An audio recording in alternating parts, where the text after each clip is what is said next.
యేసుక్రీస్తు నామములో మీ అందరికీ శుభములు తెలియపరుస్తున్నాను.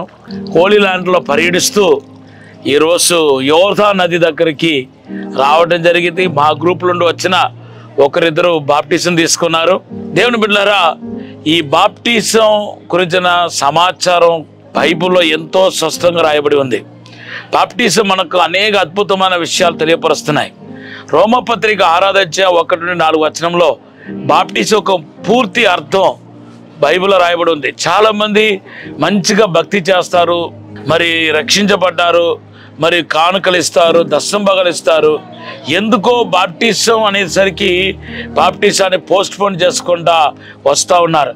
దానికి తోడు సంఘాల్లో బాప్టిజం తీసుకున్న వాళ్ళకి మాత్రమే ప్రభు బల్ల అని చెప్పటం వలన వాళ్ళు ప్రభురాత్రి బల్ల ఆశీర్వాదాన్ని కూడా పోగొట్టుకుంటున్నారు. ప్రభురాత్రి బల్ల ద్వారా ఎన్నో గొప్ప ఆశీర్వాదాలు ఉన్నాయి. ఆ ఆశీర్వాదాన్ని కూడా పోగొట్టుకోవటం ఎంతో విచారకరమైన విషయం. బాప్టిజం అనేది దేవుని మాటకు విధేయత చూపించటం. ఇశ్రాయేలు ప్రజలకు దేవుడు 10 ఆజ్ఞలు ఇచ్చాడు. వాస్తవానికి 558 ఆజ్ఞలు పైగా ఇచ్చాడు. అదన్నిటి లోబడినప్పుడే వాళ్ళు ఆశీర్వదించబడతారు అని దేవుడు చెప్పినప్పుడు భూదిగంధంలో ఉన్న జనాలందరికంటే ఎప్పుడు ఆశీర్వదించబడతామంటే ద్వితీయోపదేశకాండం 28వ అధ్యాయం 1-2 వచనాలు చదివితే మీరు ఆ ఆజ్ఞకు లోబడినప్పుడు ఆశీర్వదించబడతా అన్నప్పుడు దేవుడు నీటి ద్వారా కానీ ఆత్మ ద్వారా కానీ జన్మిస్తే కానీ మీరు పరలోక రాజ్యం చేరారని చెప్తూ ఎవడైతే బాప్టిజం తీసుకుంటున్నాడో వాడు యేసుక్రీస్తుతో సిలువేయబడుతున్నాడు, యేసుక్రీస్తుతో సమాధి చేయబడుతున్నాడు. ఆ యేసుక్రీస్తుతో పాటు 3వ రోజులు తిరిగి యేసుప్రభు ఎలా అయితే తిరిగి లేచాడో అలా తిరిగి లేపబడుతున్నాడని ఇంత స్పష్టంగా చెప్పినప్పుడు మీరు ఎందుకు బాప్టిజాన్ని మీరు ఆటంకపరుస్తున్నారు? మీ హృదయాన్ని కఠినపరచుకోవటం ఎంతవరకు కరెక్టో మీరు ఒకసారి ఇప్పుడు ఆత్మ పరిశోధన చేసుకోవాలి. బాప్టిజం పొందడానికి అడ్డీ ఏంటి చెప్పి మరి నమ్మకస్తుడు అడిగినట్టుగా ఈరోజు మీరు కూడా అడగవచ్చు. ఏ అడ్డు లేదు. ఇప్పటికిప్పుడే మీ యొక్క సేవకుడితో చెప్పి బాప్టిజం తీసుకోండి. నెంబర్ 2 ఏంటంటే చూడండి, నీటి ద్వారా బాప్టిజం తీసుకోమని చెప్పిన వ్యక్తి ఎవరంటే యేసుప్రభువే.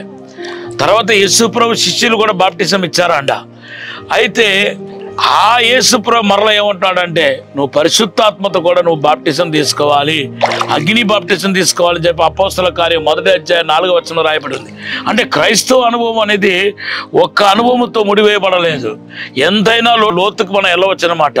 యెహెజ్కేలు గ్రంథం 47వ అధ్యాయంలో యెహెజ్కేలు ప్రవక్తను దేవుడు మొదటిగా ఆ యొక్క నదిలోనికి నడిపించినప్పుడు మొదటిగా చీలమండలోనికి అక్కడ తాగిపోలేదు, తర్వాత మోకాల్లోనికి అక్కడ తాగిపోలేదు, తర్వాత మొలలోతులకి, తర్వాత మునిగిపోయినంతగా ఆ అనుభవంలోనికి తీసుకెళ్తున్నాడు. సో ఇక్కడేమో నీటి బాప్టిజం తీసుకోమని చెప్పి తర్వాత ప్రభు ఏమంటాడంటే అగ్నితో కూడా మీరు బాప్టిజం తీసుకోవాలని అపోస్తల కార్యం 1వ అధ్యాయం 4వ వచనంలో చెప్పటం మనం చూస్తున్నాం. కాబట్టి పరిశుద్ధాత్మ అనుభవం అనేది కొనసాగించబడాల్సిన అనుభవం, లోతుకు వెళ్ళాల్సిన అనుభవం. మేరీ చూడండి, మొదటిగా మనకి ఎక్కడ కనపడుతున్నారంటే ఆమె ఆ పశువుల పాకలో కనపడుతున్నారు. యేసు ప్రభుతో సంబంధం ఏర్పడిన తర్వాత పశువుల పాకలో యేసును మొట్టమొదటిగా చూడటం, యేసు ప్రభుతో కనెక్ట్ అవ్వటం. తర్వాత ఆమె ఎక్కడ ఉంది? ఇంటిలోనికి వచ్చింది. మత్తయి సువార్త 2:11లో చూస్తున్నాం. తర్వాత అపోస్తల కార్యం 1వ అధ్యాయం 14వ వచనానికి వచ్చేసరికి ఆమె ఎక్కడ కనపడుతుంది? మేడ గదిలో కనపడుతుంది. ఇప్పుడేమో ప్యారడైస్లో ఉంది. చూడండి, అంచెలంచెలుగా అభివృద్ధి చెందటం, లోతుకు వెళ్ళటం, ఇటువంటి లోతైన అనుభవాన్ని ఈ బాప్టిజం మనకు తెలియపరుస్తుంది. అంతేకాదు, యోర్దానులో బాప్టిజం స్వస్థతను కూడా మనకు తెలియపరుస్తున్నాయి, హీలింగ్ కూడా తెలియపరుస్తున్నాయి. నయమాను స్వస్థత 2వ రాజుల గ్రంథం 5వ అధ్యాయంలో నయమాను ఎక్కడ స్వస్థ పొందుకున్నాడు?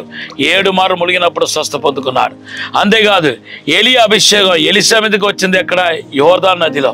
2వ రాజుల గ్రంథం 2:10-12లో రాయబడి ఉంది. అంటే ఇంపార్టేషన్ యోర్దాను నది మనకు తెలియపరిచేది అంటే ఇంపార్టేషన్. అవును దేవుని బిడ్డలారా, మొత్తానికి మనం చూస్తే యోర్దాను నది బాప్టిజం అనేది మల్టిపుల్ బ్లెస్సింగ్స్ని, మల్టిపుల్ ఎక్స్పీరియన్స్ని మనకు తెలియపరుస్తున్నాయి. ఈ మాట వింటున్న మీరు అందరూ ధన్యులు, దీవించబడతారు. నేను ఒక చిన్న ప్రార్థన చేస్తాను. పరిశుద్ధము నమ్మకమైన పరలోక తండ్రి, ప్రభువా యేసు నామములో ప్రతి ఒక్కరిని ఆశీర్వదించండి, దీవించండి, బలపరచమని, అద్భుతం జరిగించమని యేసు నామములో ఇప్పుడే వర్ధలే చేయమని, తాకుమని యేసు నామములో అడిగి వేడుకుంటున్నాము తండ్రి, ఆమేన్. చూడండి, యేసు ప్రభు మా లూకాసు వార్త 3:20-21లో యేసు ప్రభు నీటిలో మునిగి పైకి వచ్చినప్పుడు పరిశుద్ధాత్మ దేవుడు దిగి వచ్చారు. అంటే ఈ నీటిలో మునిగి పైకి రావడం, బాప్టిజం అనుభవం 200 మేలు చూపిస్తున్నాయి. జకర్యా గ్రంథం 9:12 ప్రకారం మీకు కూడా 200 మేలు జరగగాక. ఆమేన్, ఆమేన్.